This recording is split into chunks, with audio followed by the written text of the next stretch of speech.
Hey there guys, Tom here, welcome back to my movie channel and thank you very much for joining me for this, my review of the season finale of The Mandalorian. First of all, this review will contain spoilers for this episode. If you have not seen the final episode of The Mandalorian Season 1, definitely go and do that. Come back and join me for this review. Also, if you are new here, hit that subscribe button, ring that notifications bell so you never miss out on my take on all things movies, and leave your thoughts about The Mandalorian and this episode in particular in the comment section below. Let's carry on the discussion because that is the way. So what did I think about this episode? Oh my god, I loved it. First of all, just the cold open of this episode with the scout troopers, and they've got the Baby Yoda character, and then they're just talking, you know, for a couple of minutes. And I honestly could watch a whole episode of just those two talking. Like, if that was the entire episode, I probably wouldn't have complained too much. You just want to hold it, don't you? No, I want to see it. And then IG-11 turns up, of course. Taika Waititi plays the IG character, and he takes out both the scout troopers.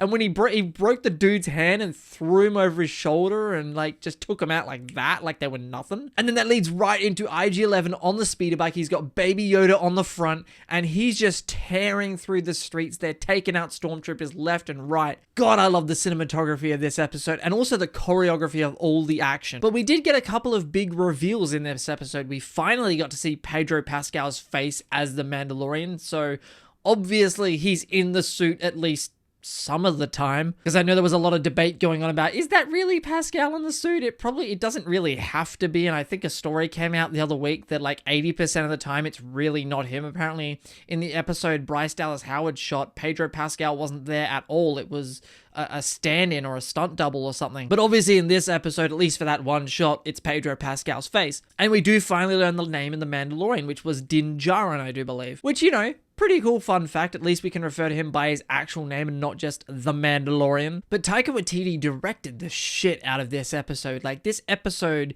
is probably my favorite of the season. I'll be honest. Like, it just is. You know, I think every couple of episodes I've been like, no, this episode's my favorite. And then like 2 episodes later, no, this episode's my favorite. Well, now it's episode 8. And it's probably going to stay that way until we get to season 2.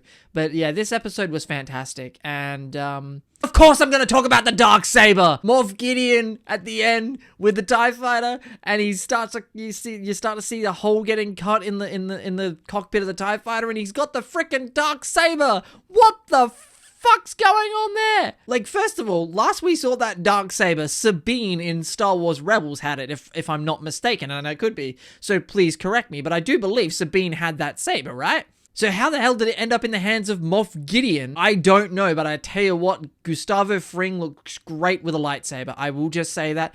Man, that dude now poses a serious threat to the Mandalorian. I'm like, oh, this dude's just scary because he's got a TIE fighter and a bunch of stormtroopers around him. Now he's got a fucking lightsaber. Like, what the hell?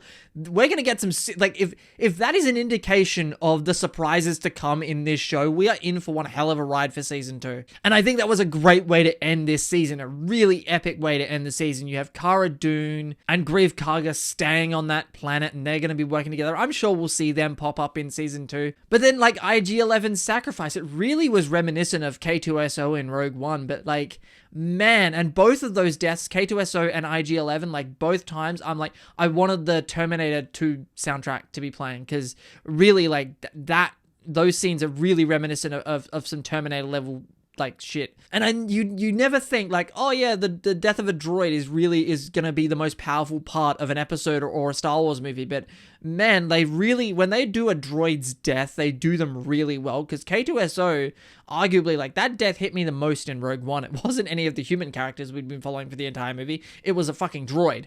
And IG-11, man, like, that death hurt because he's spent, you know, the last 2 episodes protecting the baby, and I feel for that droid, I really do. And that whole conversation leading up to his self-destruct, I thought was really sweet. Like, finally, the Mandalorian is like, okay, you're not so bad. Anyway, as you can tell, I'm giddy with excitement, man.